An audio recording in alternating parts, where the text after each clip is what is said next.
Sejam muito bem-vindos ao Vai Ter Copa, o podcast que é um intensivão para você que quer saber tudo sobre as 48 seleções que vão disputar o Mundial. Eu sou o Pedro Paulo Lima e já peço aqui para você se inscrever no nosso canal, deixar o seu like no vídeo, essas coisas todas que são importantes para a divulgação, e também nos siga nas redes sociais, @Vai Ter Copa Podcast, no Instagram e no TikTok, e você também pode nos acompanhar pela sua plataforma de podcast favorita. A gente está no Spotify e em qualquer outra que você queira ouvir, ou também, se você for ouvir versão por áudio, você pode acessar o nosso site vaitercopa.com.br.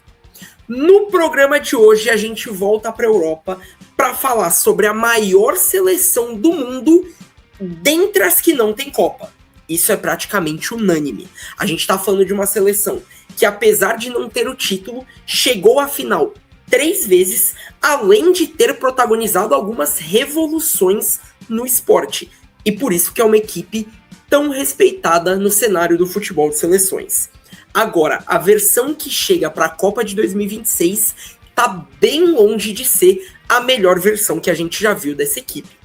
Durante o ciclo, eles conseguiram se classificar para a Copa com tranquilidade, chegaram à semifinal da Eurocopa, às quartas de final da Nations League, mas ficaram devendo uma vitória contra uma seleção grande. De qualquer forma, tradição é algo que a gente respeita, e nessa Copa vai ter Holanda. E para falar de Holanda, dessa vez, pela primeira vez, temos 2 convidados.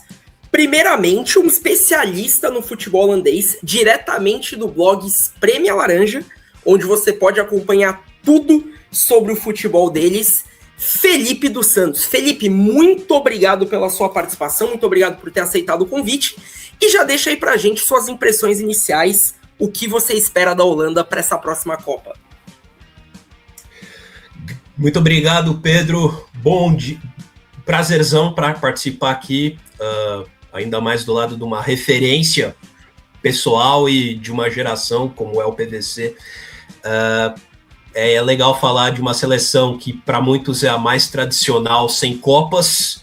Uns vão falar de Portugal, outros vão falar até da Croácia, mas ainda é unânime tratar a Holanda como a maior seleção sem Copa, mas que para essa Copa, agora em 2026, ela tem um cenário mais traiçoeiro do que possa parecer à primeira vista.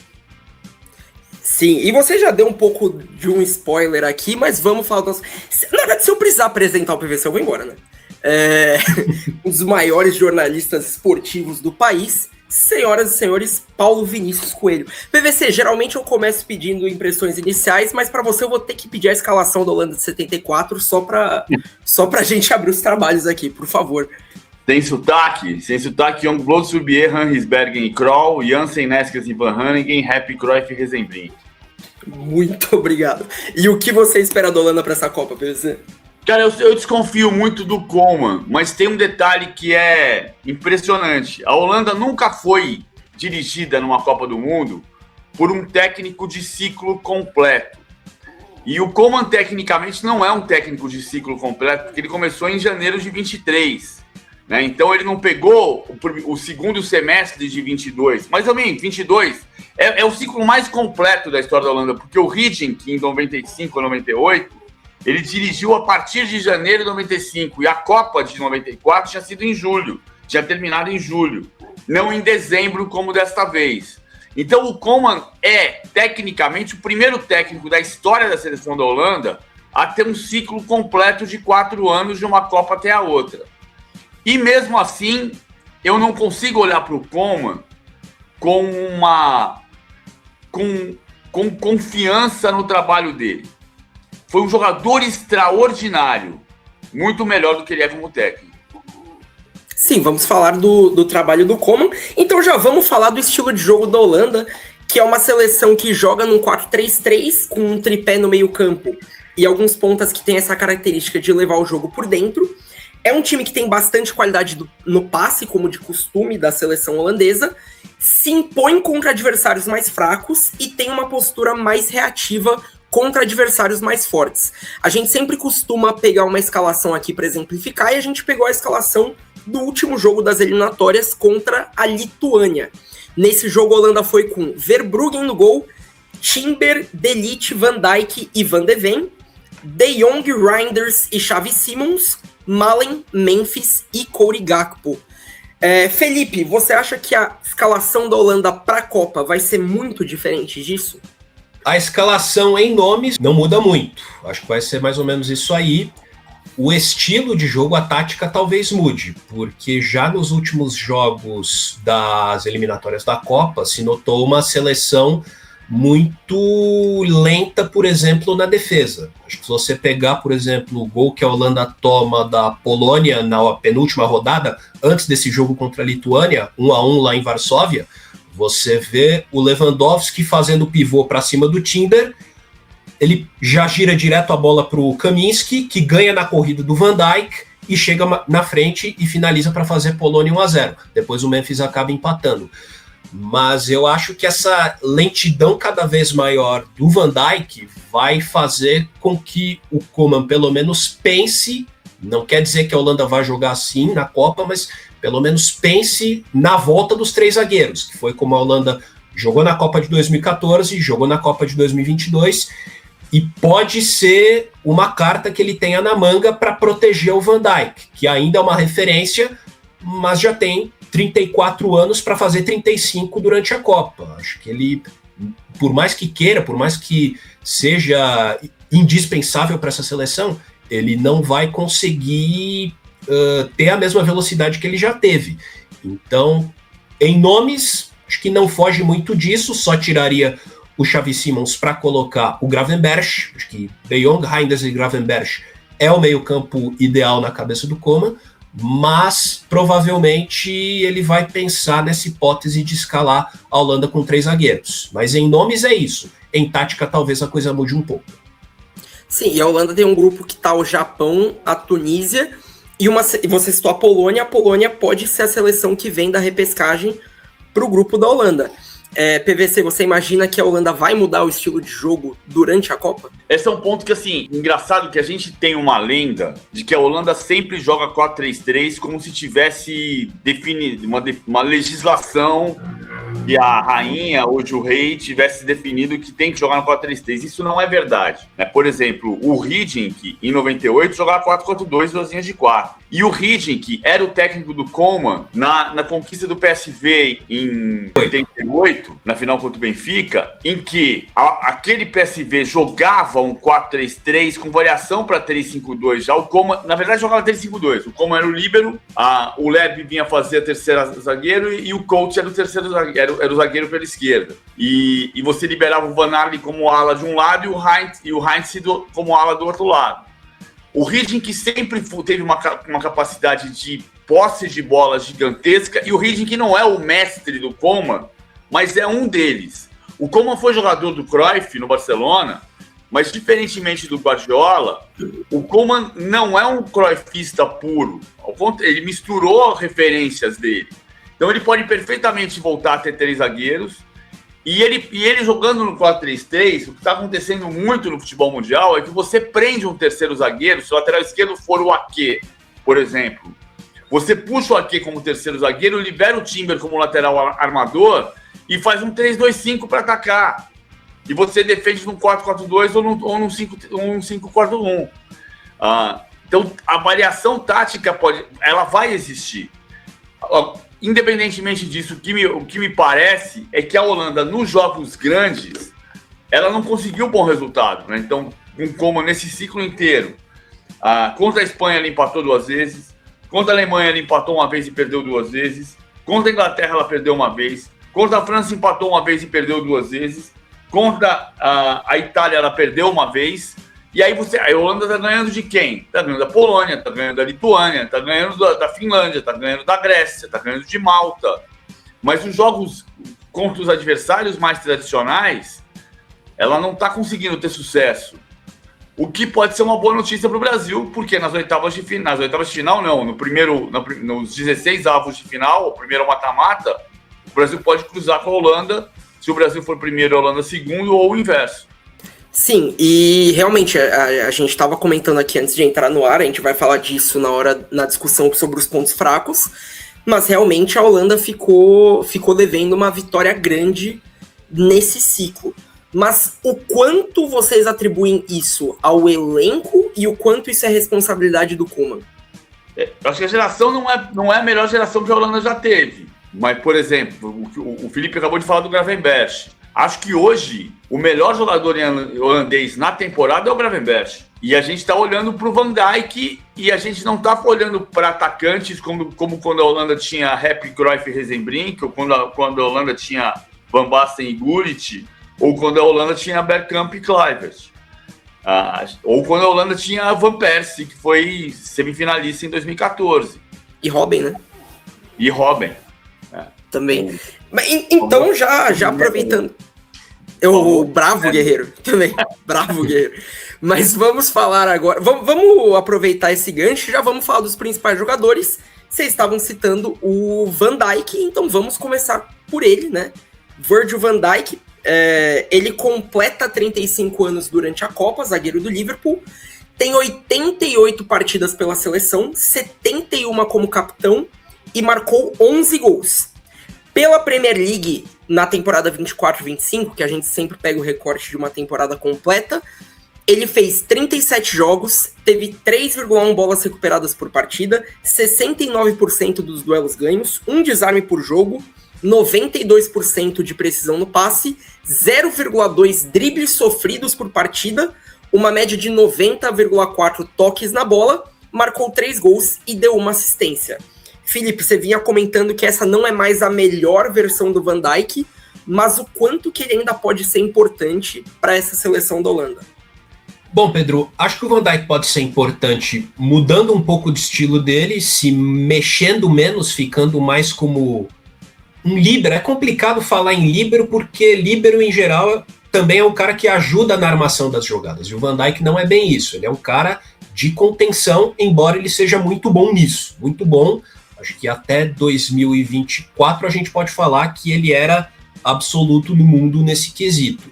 Mas acho que o Van Dijk, até pela lentidão que os anos trazem e até pelas oscilações que ele tem enfrentado no Liverpool desde a Copa passada, em 2022-23, ele faz uma temporada um pouco inferior, 23-24 ele já reage um pouco, 24-25 está estável, e essa temporada atual não é a melhor dele pelo Liverpool, assim como o próprio Liverpool também não está bem.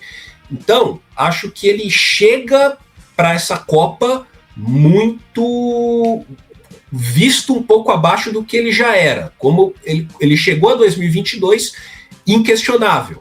E ele faz uma Copa que não muda muito esse status nem para o bem nem para o mal. Ele é até criticado depois do empate em 1-1 contra o Equador da Copa passada. Você estava lá até comentando pelo Sport TV. Ele é muito criticado por não dar bote, que é uma queixa que as pessoas fazem. E acho que essas queixas aumentaram em relação a ele nos últimos anos. Até há uns 2-3 anos as pessoas falavam Van Dijk, melhor zagueiro da geração, etc. e tal. Por muito tempo foi assim. Acho que hoje essa visão já é um pouco perturbada pela visão que se tem.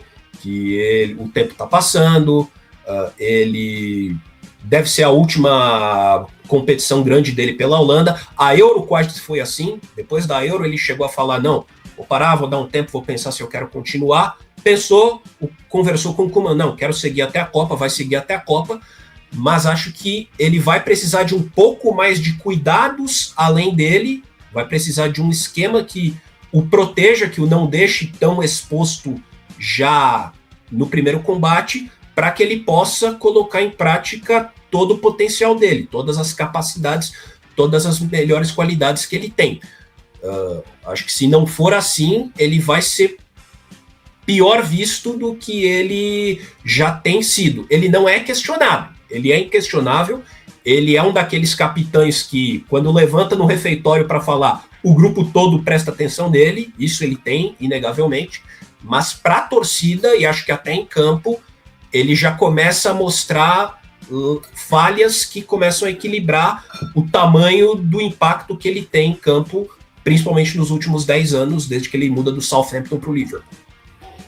Dadas as devidas proporções, recentemente a gente gravou o episódio do Paraguai e basicamente é o que a gente fala do Gustavo Gomes, que mesmo não vivendo sua melhor temporada no Palmeiras, principalmente a temporada passada, ele ainda é uma referência muito grande de liderança e é impensável você ter um Paraguai sem ele.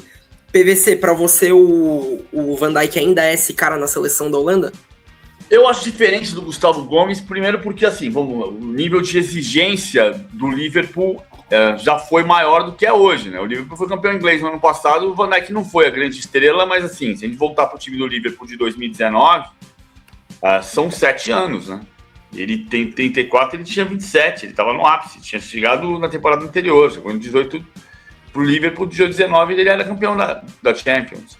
E depois foi campeão inglês 2 vezes, 2020 a frustração de ser campeão na pandemia, mas depois no ano passado também. O Gustavo Gomes joga num nível estratosférico no Palmeiras, que não é um nível Champions League.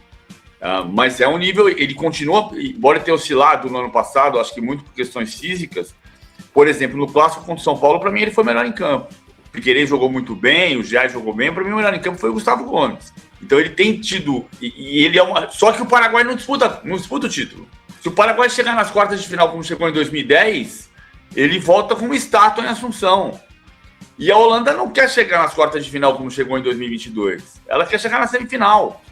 E a pergunta é se tem estofo para isso, com o capitão num pedaço mais próximo do final da participação dele pela seleção, com o grande jogador deste momento, que é o Gravenberch, na minha opinião, no meio campo, e sem ter um ataque absolutamente avassalador, especialmente porque a gente não sabe como é que vai estar o Memphis, o maior artilheiro da história da seleção holandesa, que está ali tratando uma lesão grau 2 na coxa, em litígio com o departamento médico do Corinthians e em paz com o departamento médico da Holanda. Sim, a gente vai falar do Memphis mais pra frente, mas antes disso temos Frenkie de Jong, de 29 anos, volante do Barcelona. Tem 64 jogos pela seleção, marcou 2 gols e deu 9 assistências. Pela La Liga de 24-25 também, ele fez 26 jogos, só 9 como titular, 2,2 bolas recuperadas por jogo, 57% de aproveitamento nos duelos, 79% na bola longa, 95% de precisão no passe. Uma média de 48 toques na bola por partida, 2 gols e 2 assistências. Foi uma temporada bem afetada por questões físicas, essa última temporada dele pelo Barcelona. Você diria, PVC, que o De Jong é o principal jogador do meio-campo da Holanda? O Frenkie de Jong, quando chegou no Barcelona, ele demorou um pouco para ser o De Jong que a gente se encantou, mas ele jogou uma temporada passada muito boa, teve bons momentos, excelentes momentos neste ano. Acho um jogador fundamental, mas eu acho que a temporada atual, o Gravenberch está jogando mais do que ele, apesar do Liverpool não estar disputando o título, e o Barcelona sim. O Barcelona vai ser campeão espanhol. O Barcelona será campeão espanhol e o Liverpool não será campeão inglês. Mas a gente vê como o meio-campo do Barcelona varia um pouco mais, e com Pedri, com Fermin, com jogadores... Quando ele joga, quando eu vi jogando esse ano, ele jogou bem. E é um jogador que tem hoje ele tem muita liderança, hoje tem muita capacidade de organização. Os dois podem mudar, Frenkie de Jong e Gravenberch juntos no meio campo, podem determinar que a Holanda faça uma boa Copa do Mundo ou que não faça. Felipe, para você acompanha o PVC? Eu acompanho, eu acho que o De Jong ele já era fundamental para a Holanda em 2022, e agora, se ele chegar até a Copa, também está se recuperando de lesão, e está querendo acelerar o mais rápido possível a recuperação, para não viver o mesmo drama que ele viveu na Euro passada, quando ele não conseguiu ir, depois daquela lesão no tornozelo, numa dividida com o Valverde, no Barcelona e Real Madrid. Eu acho que ele chega hoje para ser a referência num cenário que é melhor para ele até, porque em 2022 a Holanda, no meio-campo, dependia demais dele. Você tinha Klaassen, que podia ajudar, você tinha De Jong, que podia ajudar, mas não eram jogadores do mesmo nível técnico do De Jong. Acho que você tem o De Jong bem, você tem o Gravenberch bem, você tem o Reinders bem, do City, que faz uma boa temporada, e acho que De Jong e Reinders são muito importantes, até numa jogada típica da Holanda, que é O De Jong fazendo um lançamento, pode ser por cima ou pode ser por profundidade embaixo, para o Reinders avançar até a área e finalizar. Foi feito um gol assim contra a Lituânia na última rodada das eliminatórias da Copa. E o De Jong é muito bom de saída de bola. A saída de bola do De Jong me encanta. É daqueles jogadores que parece que tem aquela frase típica do futebol, aperta que ele confessa. O De Jong nunca confessa. É muito raro ver o De Jong, mesmo pressionado, perder uma bola ou entregar a bola no pé do adversário. Ele consegue sair muito bem. Se ele conseguir se recuperar, ele não só vai se manter a referência, como ele tem ao lado dele, no Reinders e no Gravenberch, jogadores que podem segurar a barra quando ele tiver num dia inferior, que pode acontecer. E você citou o Reinders, também sou muito fã do jogo do Reinders, como milanista acompanhei bastante a temporada dele pelo Milan, e esse meio-campo realmente tem muita qualidade na saída de jogo. Eu só gostaria de destacar no meio-campo um garoto que está estreando nessa convocação agora da Holanda para as datas FIFA, que é a menina dos olhos do Koeman. Ele, se não tiver nenhum problema, deve ir à Copa, nem faz uma temporada tão brilhante assim, mas é o Casey Smith, do AZ, 20 anos de idade, é mais um jovem. A Holanda costuma ter esse jovem que fura a fila e entra na convocação para a Copa no último minuto.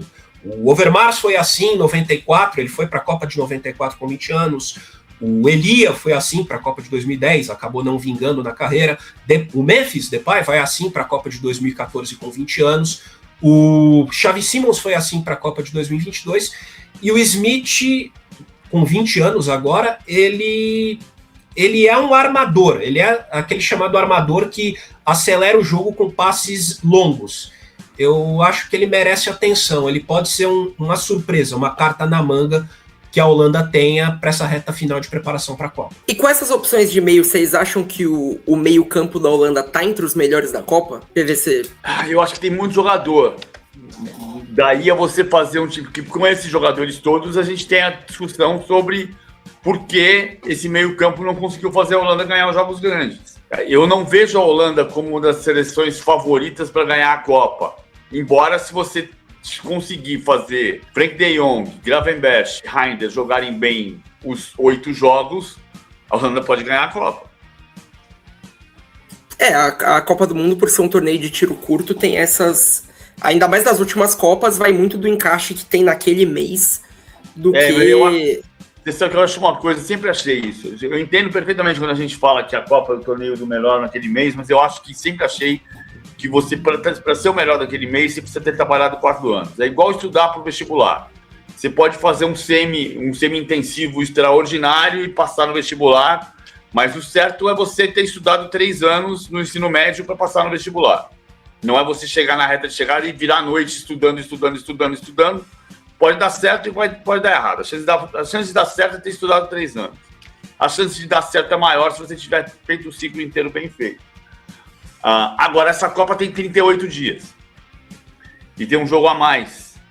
O que significa que você tem mais tempo para começar se salvando e terminar brilhando. Você pode montar o time nos 4 primeiros jogos e disputar a Copa nos últimos 4. E tem o fator de que a gente ainda não está acostumado com esse formato, então a gente vai ver na prática o quanto isso vai fazer diferença. Então vamos falar do último jogador. O primeiro mata-mata vai fazer diferença, porque se você pegar um Brasil e Holanda nos 16 avos de final, alguém vai fazer a pior campanha da sua história na Copa. Sim, e tem confrontos prováveis assim, Argentina e Uruguai é um confronto provável também na segunda fase, então muito provavelmente teremos seleções grandes ficando pelo caminho logo na segunda fase. Então vamos para o último jogador, um que está bem alta no futebol brasileiro, Memphis Depay, de 32 anos, atacante do Corinthians. Pela seleção, ele tem 108 jogos, 55 gols e 36 assistências, uma média de uma participação em gol por jogo, praticamente, 88,7 minutos, então é menos do que isso até.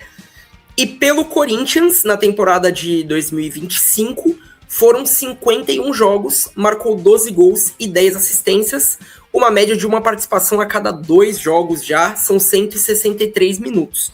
O que chama atenção na temporada dele no Corinthians foi o poder de decisão. foi o quanto que ele apareceu nos momentos decisivos. Será que a gente vai ter essa versão do Memphis na Copa, Felipe? Precisa ter. É até engraçado, né? Quando a gente fala dessa relação complicada entre seleções e time, os corintianos, a maioria deles, eles falam: pouco me importa o que o Memphis faça na seleção da Holanda desde que ele decida pelo Corinthians. Ele decidiu uma Copa do Brasil e ajudou a decidir uma Supercopa. Lá na Holanda, o sinal é inverso. Eles falam: tudo bem, é elogiável o que o Memphis faz pelo Corinthians, mas ele precisa ganhar uma Copa do Mundo, ele precisa ajudar a gente a ganhar uma Copa do Mundo. O Gullit falou isso, em outras palavras, quando o Memphis quebra o recorde de maior goleador da história da seleção, contra a Lituânia nas eliminatórias passadas. Perguntaram ao Gullit, mas como que o maior goleador da história da seleção holandesa não é um ídolo inquestionável? O Gullit falou: você pega os grandes ídolos da seleção holandesa, todos eles têm um grande momento, todos eles têm um momento que os faz se destacar. O Cruyff tem a Copa de 74. A minha geração, e a do Gullit e a do Van Basten, não só tem a Euro 88 que deram um título. Poucos holandeses podem dizer isso. Eles deram um título para a seleção holandesa. A geração do Bergkamp tem principalmente a Copa de 98 e com destaque para o golaço do Bergkamp contra a Argentina no último minuto das quartas de final. O Sneijder tem a Copa de 2010, os 2 gols contra o Brasil, principalmente nas quartas de final. O Van Persie e o Robben têm a Copa de 2014 e, no caso do Van Persie, principalmente o gol contra a Espanha na fase de grupos. Nem precisaria ser simbólico se a Holanda, tivesse caído para o México nas oitavas de final. Mas acabou virando simbólico porque a Holanda foi longe naquela Copa. Qual que é o grande momento do Memphis até agora pela seleção holandesa? Você não tem. Você não tem um jogo grande que você lembra: caramba, o Memphis arrebentou nesse jogo, né? Ele foi muito bem contra a Lituânia, nesse jogo do recorde que eu falei. Ele faz 2 gols num jogo em que a Holanda se enrolou contra a seleção número 143 do ranking da FIFA. Não era para ter se enrolado. Se enrolou e aí ele apareceu. Mas ele precisa desse momento. Ele tem a última chance na Copa de 2026. Ele já tem 32 anos e, assim como o Van Dijk, provavelmente a Copa vai ser o último momento dele pela seleção. E você citou os 2 gols do Sneijder, acho que é o maior trauma futebolístico da minha vida esse, mas enfim, só ele batendo na cabeça, assim, é um negócio que me dá um trauma só de lembrar. Mas enfim, PVC, você espera que o Memphis consiga ser esse cara pra Holanda? Eu acho que ele me lembra muito o Tevez de 2006 no Corinthians. O Tevez de 2005 foi um monstro sagrado. Se você pegar os números do Tevez em 2006... quando ele participa de 24 jogos e faz 11 gols, os números não são ruins, mas ele chega, não joga os 3 primeiros jogos, só joga no quarto, depois ele joga 6 jogos de Campeonato Brasileiro, joga Libertadores, perde para o River e some. E aí, claramente, o primeiro semestre de 2006... Claramente não. A minha memória é de que ele estava olhando muito mais para a convocação e para a ida dele para a Europa do que para o Corinthians. E é uma coisa que está acontecendo com o Memphis. Se você pegar os números dele no Corinthians, são muito bons. Mas nesse ano ele jogou 12 jogos, fez 1 gol e deu 2 passes para gol. É completamente diferente do que ele vinha fazendo. Ainda que você saiba que no ano passado... Eu discuto muito o critério do que é assistência. Assistência não é o último passe antes do gol. Se o Verbruggen der um passe para o Memphis, der um passe para o Frank de Jong, o Frank de Jong levar o time inteiro da Espanha até a outra área e fizer o gol de placa, não é assistência. O Verbruggen deu o último passe, mas não é assistência. O Memphis tem assistências contabilizadas na conta dele, que são: ele dá o toque no Yuri Alberto, o Yuri Alberto leva a bola para o fundo, traz de volta para a marca do pênalti, tira 2 zagueiros e chuta a assistência do Memphis. Não, cara, desculpa. Isso não é assistência. Assistência é o passe que permite o finalizador a ter a chance da finalização. Ainda que ele dê 3 toques na bola, ele toca para levar. Ele ganhou a vantagem a partir do passe. Então tem muita coisa para discutir, mas o Memphis não está ele tá com um olho no Corinthians e 3 olhos, se embora não tenha, na seleção da Holanda. E faz algum sentido na questão do tratamento ele ir para a Holanda agora, porque a data FIFA ele tem que ir, mas semana que vem ele tem que voltar para São Paulo, porque o contrato dele é com o Corinthians. E ele a gente vai falar disso. Acho que a gente já pode até linkar com essa discussão de pontos fracos. A Holanda, de pontos fortes e fracos, né? Mas começando por um ponto fraco da Holanda, a Holanda sofreu muito com lesões durante esse ciclo. Né? Diversos jogadores muito importantes para a seleção holandesa tiveram problemas físicos e não puderam estar à disposição do Koeman durante todo o ciclo. O quanto o fato da Holanda ter tido tanto tempo desfalcada pode interferir no desempenho da seleção na Copa. Já vou voltar para você, PVC. Eu acho que esse não é um ponto fraco se os jogadores chegarem. É um ponto fraco do Brasil também, né? Você pega a seleção brasileira hoje, na data FIFA contra a França e Croácia, você vai ver que o Brasil está todo remendado, o Rodrigo não vai para a Copa, o Wanderson não deve ir para a Copa, o Estevão está fora da convocação que estava machucado até semana passada, o Bruno Guimarães não está na convocação, a questão é se eles vão para a Copa ou não. E em que forma vão? A lembrança que eu tenho disso, tudo bem, você vai pegar o Sneijder de 2010. O Sneijder foi o melhor jogador da Europa na temporada 2009 e 2010 e foi possivelmente o melhor jogador da Copa em 2010. Mas a lógica de você fazer uma grande temporada de clube não coincide necessariamente com uma grande Copa do Mundo no meio do ano. E a Copa de 2022 é uma exceção absoluta no século XXI, porque a Copa foi em novembro. Então os jogadores estavam no começo de temporada. Se você pegar... É diferente de Maradona em 86, que Maradona jogava 38 partidas na temporada e depois ia para a Copa do Mundo. Nesse período que você tem o Zidane em 2002, foi o melhor jogador da Champions League, faz um gol de placa na final e não consegue jogar a Copa, porque está arrebentado, com a coxa arrebentada. Então, Ronaldinho em 2006. Ronaldinho 2006, o Messi, Cristiano Ronaldo 2010, 2014 o Messi foi o melhor jogador da Copa. Cara, ele foi eleito, mas não foi o melhor jogador da Copa em 2014. E o Cristiano joga aquela Copa de 2014 baleado por uma lesão na coxa. Portugal já tinha mais condições e ele não ajuda Portugal a passar da primeira fase.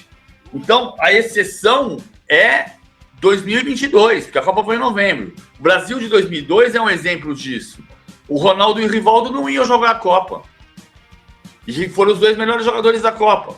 Por quê? Porque estavam em boa forma física, eles estavam descansados. Não estavam em boa forma física do ponto de vista da recuperação da lesão, mas eles estavam descansados. Isso pode fazer... O De Jong pode fazer uma Copa do Mundo extraordinária se ele chegar recuperado e descansado. Então, não acho que seja um ponto fraco. Eu acho que é uma característica que tem que se olhar com cuidado para saber em que condição física vão chegar os principais jogadores. E para você, Felipe, esse ciclo conturbado com lesões pode atrapalhar a Holanda durante a Copa? Eu acho que vira um ponto fraco. Estou de acordo com o PVC que a lesão pela lesão não é um ponto fraco. Lesão acontece, ou não. Eu acho, e quanto menos acontece, mais chance você tem de chegar com um time pronto na Copa e saber mudar o que tiver que mudar. Eu acho que ela se torna um ponto fraco a partir do momento em que você não consegue achar rapidamente alternativas para se remodelar no caso de uma lesão de um jogador importante. Acho que aí o Koeman peca, porque se o De Jong chegar baleado na Copa, como ele nem foi a Euro passada por lesão, mesma coisa do Koop Meiners, que estava bem até na Atalanta naquele momento e agora até caiu um pouco de produção na Juventus. Acho que o Koeman demora a achar alternativas que possam preencher essas lacunas que fiquem abertas. O caso do Memphis, por exemplo, eu estava até comentando ontem com um colega, é caso de ruim com ele, pior sem ele, porque acho que se não há o Memphis, a única alternativa que você tem é o Malen, que vem muito bem na Roma, mas que a última imagem que você tem dele com a seleção holandesa, ele não vai à Copa de 2022, o Malen, é ele perdendo um gol na cara contra a República Tcheca nas oitavas de final da Euro 2020 mais um. A Euro da pandemia, que era em 2020 e foi para 2021.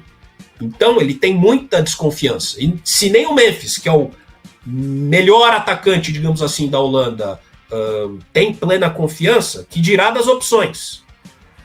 Então, acho que a lesão em si não é um ponto fraco, mas o que é um ponto fraco é a incapacidade de você achar alternativas para isso. E o Koeman não tem sido muito feliz nesse aspecto.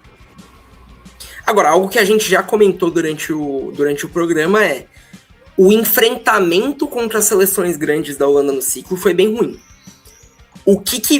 A Holanda não venceu nenhuma seleção das que a gente considera grande. E aí o PVC até citou mais cedo Croácia, França, Inglaterra, até a Polônia. Polônia talvez, acho que a Holanda ganhou. Mas enfim, essas seleções mais tradicionais, a Holanda não venceu nenhuma delas. O que faltou para a Holanda nesses jogos? Eu acho que falta... Numa expressão, acho que falta jogador... É complicado falar que falta jogador decisivo, porque parece que é uma coisa, mas acho que a Holanda não tem alguém que você olha e fala, esse ganha jogo, esse ajuda a ganhar jogo, esse abre os caminhos. Que nem a Argentina tem no Messi, a Inglaterra tem no Harry Kane, Portugal tem no Cristiano Ronaldo. Tudo bem, Messi e Cristiano Ronaldo já, digamos, passaram um pouco do ponto, mas eles são a referência. Você olha para eles e ainda tem a expectativa de que eles podem, no mínimo, ajudar. O Brasil pode ter no Vinícius Júnior, pode ter no Estevão, se o Estevão explodir na Copa. A Holanda não tem esse cara, não tem. E por mais que ela se esforce, e ela se esforça muito contra a Espanha na Liga das Nações passada, nas quartas de final, ela leva o jogo para os pênaltis, ela leva a decisão, perde só nos pênaltis, mas parece que tem um teto. Você não tem nenhum jogador que se sobressaia, que fala, eu vou virar esse resultado, eu vou ganhar. E acho que tem isso contra as seleções grandes, de falta de poder de decisão, falta até de decisão do Koeman. Eu lembro da semifinal da Euro 2024, Holanda e Inglaterra. Chega ali 34, 35 do segundo tempo, 1-1, aquele momento em que uma decisão do técnico pode mudar o jogo. O Koeman não faz nada. O Southgate, que treinava ainda a Inglaterra na época, coloca o Cole Palmer e o Ollie Watkins. 44 do segundo tempo. O Cole Palmer lança, o Ollie Watkins faz o gol, Inglaterra 2-1, Inglaterra na final. Só depois, com a porta arrombada, é que o Koeman coloca o Brobbey e o Zirkzee, 2 atacantes, para tentarem algo no milagre. Não é assim. Então, acho que contra a Holanda falta, com relação às seleções grandes da Holanda, falta esse poder de decisão e falta um pouco de mais dinamismo na hora das decisões do técnico. E acho que falta isso contra as seleções grandes e talvez até um pouco de displicência contra as menores. A Holanda só ganhou de 3 seleções do top 40 do ranking da FIFA. Ganhou da Polônia na fase de grupos da Euro passada, da Hungria na Liga das Nações passada, fase de grupos, e da Turquia nas quartas de final da Euro passada. E contra a Polônia, a Holanda já não ganhou nas eliminatórias, são 2 empates, por 1-1. E contra a Lituânia, repito, seleção número 143 do ranking da FIFA, a Holanda abre 2-0 e permite o empate por 2-2 e chega a correr risco de tomar virada. Então acho que você tem esse lado da displicência contra seleções menores, ou vai do mesmo nível técnico, sim, embora a Polônia seja uma seleção hoje de segundo escalão, e contra seleções grandes falta um pouco de poder de decisão, falta um pouco de rapidez de tomada de decisão, enfim, acho que é isso. E para você, PVC, é mais responsabilidade do elenco ou do Koeman? Não, eu acho que é uma mistura das duas coisas. Assim, eu só não consigo confiar no Koeman como treinador. Assim, não tem uma trajetória de treinador do Koeman que você diga Everton, Barcelona, Valência. Não tem uma trajetória dele de você pensar que ele... A Holanda não é um país dos técnicos extraordinários. Não, tem Cruyff e Arne Slot, né? Que quando o Arne Slot foi para o Liverpool, Tim van der Laan, que é meu velho amigo holandês que mora em Gouda, dizia: o Slot é o melhor técnico holandês hoje, né? Peter Bosz, que já fracassou em momentos grandes e já deu certo em momentos menores, mas assim, o Koeman não é o melhor técnico holandês.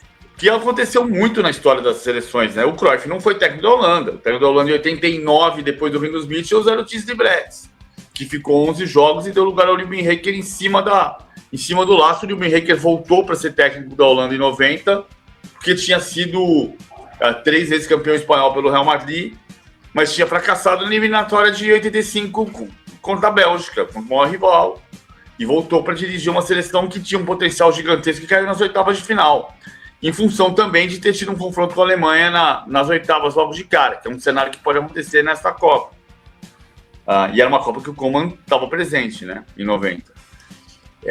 Mas eu acho que a geração, embora tenha um meio-campo potencialmente gigantesco, não é a melhor Holanda que a gente já viu jogar, né? Tá bem distante disso. É uma Holanda muito mais mediana. Mas a de 2010 também era mais mediana em relação a 98, mas tinha a Sneijder no ápice e a Robben.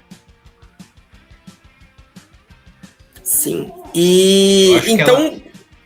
Pode falar. Acho que a Holanda de 2010 era vista como mediana naquele momento. Só depois, com o tempo e o retrospecto histórico, a gente pensa hoje. Nossa, o Sneijder jogava bola. Nossa, o Robben jogava bola. Nossa, o Van Persie jogava bola. E eles jogaram muito na Copa, né? Sim, sem dúvida. E acho que comparando com 2022, a Holanda melhorou um pouquinho, mas ela ainda não entrou para o primeiro escalão, não voltou para o primeiro escalão. Então vamos apontar aqui os pontos fortes. O que a gente separou na pauta foi um meio-campo bem dinâmico e a velocidade nas laterais. O que vocês consideram que é a principal arma da Holanda, pensando no que pode e na possibilidade deles fazerem uma grande Copa do Mundo? Acho que quando o meio-campo da Holanda encaixa, quando ele tem espaço para desenvolver as jogadas, dá certo. Acho que envolve o adversário. O problema é que a gente só viu isso contra as seleções menores. Contra as maiores, por mais que a Holanda se esforce, não consegue. Mas, para tomar um exemplo, também seria injusto não destacar. Acho que nos 4-0 contra a Finlândia, nas eliminatórias, o meio-campo da Holanda tomou conta do jogo, engoliu o jogo. Nos 4-0 contra a Lituânia, bem ou mal, além dos 3 que a gente falou, De Jong, Gravenberch e Reinders, você tem o Xavi Simons, que não é um craque, está com dificuldades no Tottenham, mas pode ajudar. Você tem o Justin Kluivert, outro que está machucado, mas que se reencontrou jogando um pouco mais recuado. Ele começa no Ajax como ponta, vai para Roma, não dá certo, começa a rodar um monte de clube, vai para Eintracht Frankfurt, não dá certo, vai para Valência, não dá certo, ele vai dar certo no Bournemouth. Ele estreia na seleção em 2018, ele só volta para a seleção no ano passado. Então, mas você tem um meio-campo que ajuda. Acho que o Dumfries continua sendo uma válvula de escape muito grande. Acho que é tão grande que ele acaba eclipsando até o Frimpong, que poderia ajudar mais. Faz uma temporada absurda no Bayer Leverkusen quando ela é campeão alemão, mas não é um cara que brilhou ainda na Holanda. Mas ele não brilhou por quê? Ele tem um cara que na Liga dos Campeões passada ele fez 2 gols e deu passe para 3. Isso não acontecia desde participar de 5 gols numa semifinal de Champions. Não acontecia desde o Roberto Firmino em 17-18. Então o Dumfries é muito... Acho que as laterais com o Dumfries... E tem o Van de Ven, que a gente não falou ainda, que também está com dificuldade no Tottenham. Mas quando ele tem capacidade de jogar, ele é muito rápido. Acho que é o jogador mais rápido em termos de velocidade absoluta na Premier League. Podem ser 2 válvulas de escape. O problema é o seguinte, tem isso, tem o meio-campo e não tem nada mais. Você não tem alguém que tira uma jogada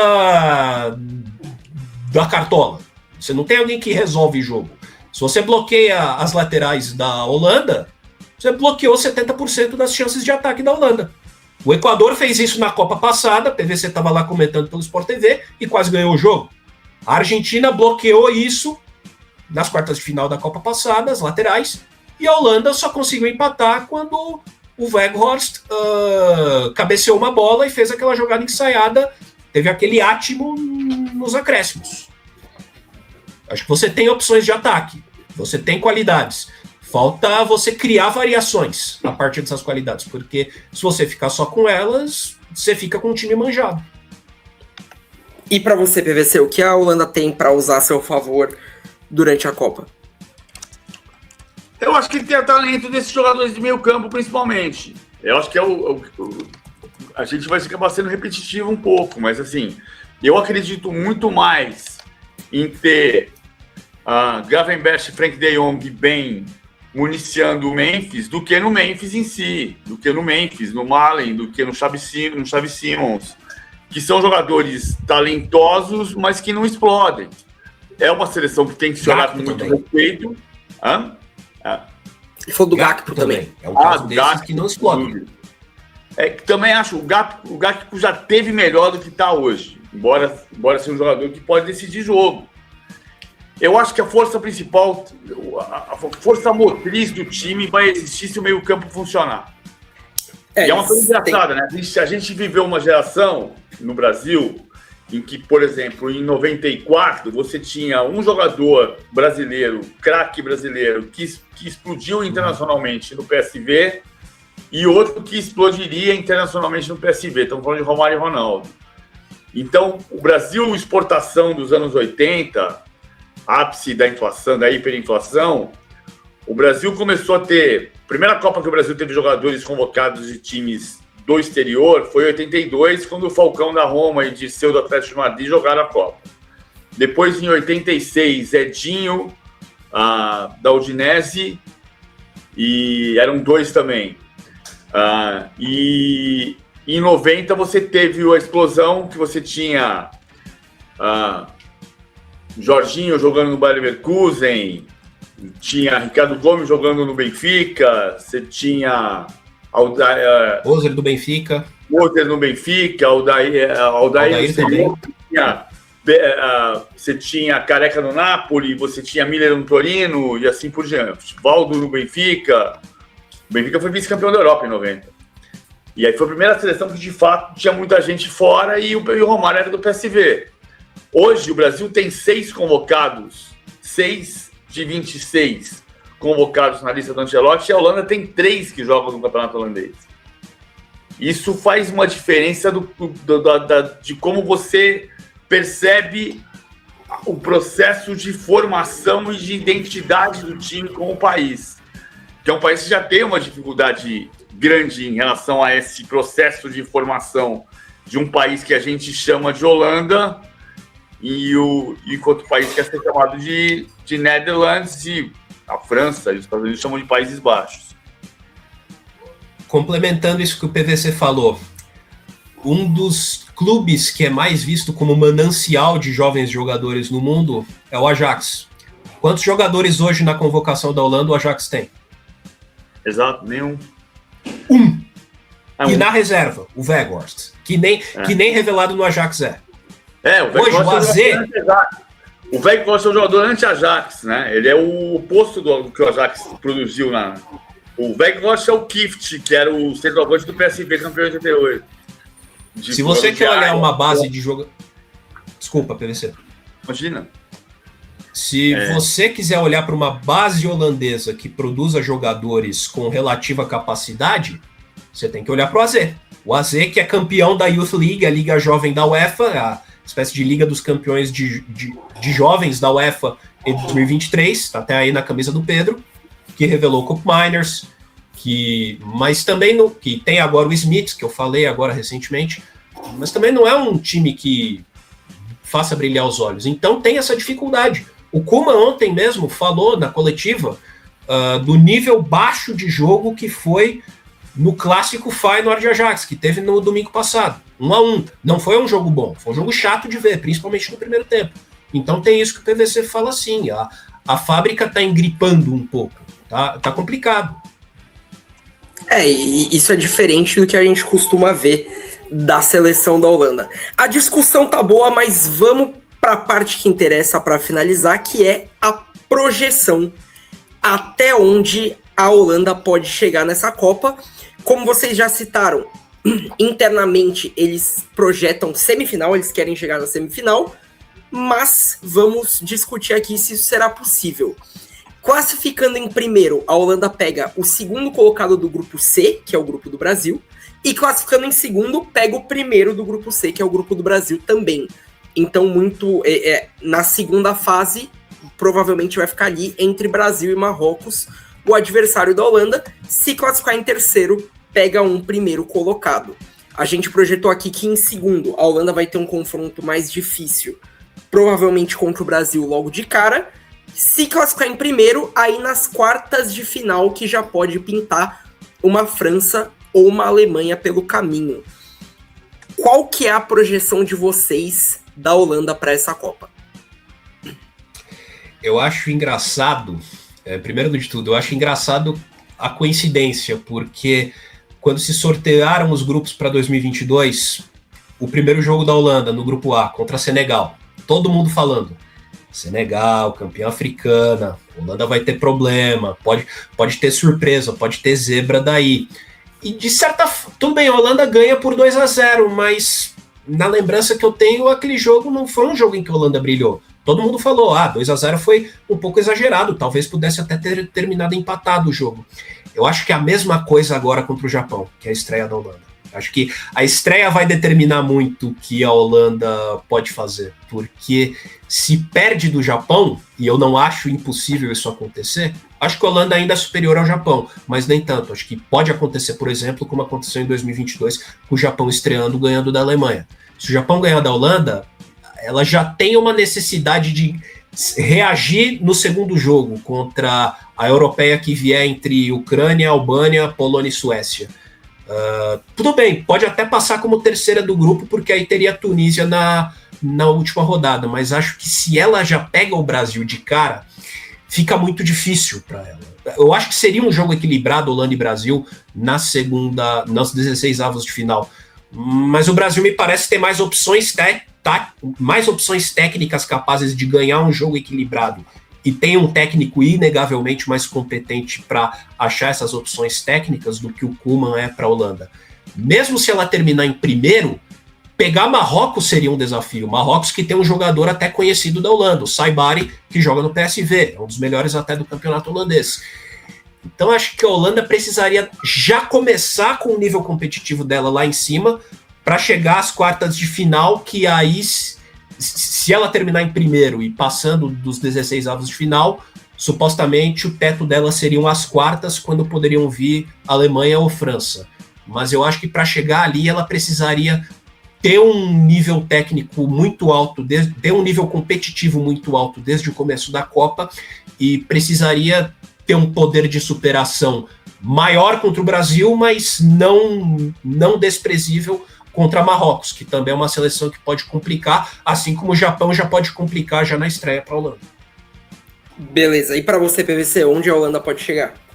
Eu acho que é um time de oitavas de final, mas vai depender do confronto dos 16 avos. Eu não consigo olhar para a Holanda sem ganhar jogo grande como um time que vai brigar para chegar à semifinal. Claro que eu não sou o profeta do apocalipse, pode acontecer completamente diferente porque tem talento. Mas eu não consigo olhar para a Holanda como candidata a muito mais coisa do que oitavas de final. Eu consigo ver a Holanda chegando às quartas de final, mas acho que essa projeção de semifinal já fica bem mais difícil. Então, mais uma vez, muito obrigado aos nossos convidados pela participação no episódio. Primeiro você, Felipe, muito obrigado pela sua participação. Se quiser falar mais sobre o seu blog, sobre o seu trabalho aí, fica à vontade, mas muito obrigado. Eu que agradeço novamente, Pedro. PVC, repito, uma referência profissional, acho que não só para mim, mas para uma geração. Espremer a Laranja tá aí nativa desde 2015, eu tenho perfil desde 2011, mas 2015 eu comecei mais em termos práticos. Tá ali sobre futebol masculino, feminino também, eu falo clubes, seleções, etc. Acho que só para terminar, tudo bem, colocar um pouco de data aqui, a gente está gravando isso no dia 24 de março de 2026. 24 de março de 2016 foi quando morreu o Johan Cruyff. Geralmente eu não uso camisa de seleção, nem gosto muito de usar camisa de time, mas achei na ocasião, bacana usar uma camisa com um modelo semelhante ao do nome que praticamente mais ajudou a Holanda a colocar o seu nome no mapa do futebol mundial. Alguém que fez mais pelo país do que muito diplomata, quando o primeiro-ministro da Holanda falou no dia em que o Cruyff faleceu. Com certeza a data foi pensada para isso. Mentira, foi coincidência só. Mas enfim, PVC, mais uma vez, muito obrigado pela sua participação. Se quiser falar qualquer coisa aí, o espaço está aberto. Não, eu quero que sabe que a Holanda tem uma história comigo, porque o Felipe sabe dessa história, né? Eu, quando comecei a fazer mídia com microfone, foi no Jovem Pan no Mundo da Bola, fazendo boletim de futebol holandês, por causa do Timen. O Timen Vanderland, que é meu amigo holandês até hoje, ele pedia informações do Brasil e a gente tocava fax naquela época, em 94, 95, 96, 97. E até hoje a gente troca informação, mas ele me passava todo o material da Holanda, na época em que o Ajax era campeão da Europa em 95, vice-campeão em 96, semifinalista em 97. Então tenho muito carinho pela Holanda, e uma das matérias mais espetaculares e premiadas que eu fiz na vida foi o Amsterdã Arena, o estádio mais moderno do mundo na época, em 96, para a revista Placar. Tomara que a Holanda vá bem. Eu não estou conseguindo olhar para isso neste momento, entendendo que a seleção vá pelos resultados recentes e pela descrença que eu tenho no Koeman. Mas pode ser campeão do mundo até, evidente. Exatamente, estamos na torcida para que a Holanda possa fazer uma boa Copa, mas mais uma vez, muito obrigado. Então é isso, muito obrigado ao Felipe, ao PVC, sigam os nossos convidados, acompanhem o blog Espreme a Laranja, o trabalho do PVC, o blog no UOL, o canal com o Mauro Betting, tudo isso aí, e não deixe de nos seguir também, se inscreva no nosso canal, acompanhe os nossos vídeos, acompanhe o nosso podcast e nos siga nas redes sociais, @VaiTerCopaPodcast no TikTok e no Instagram. Em breve a gente volta para falar de mais uma seleção e se você chegou agora, fica que vai ter Copa.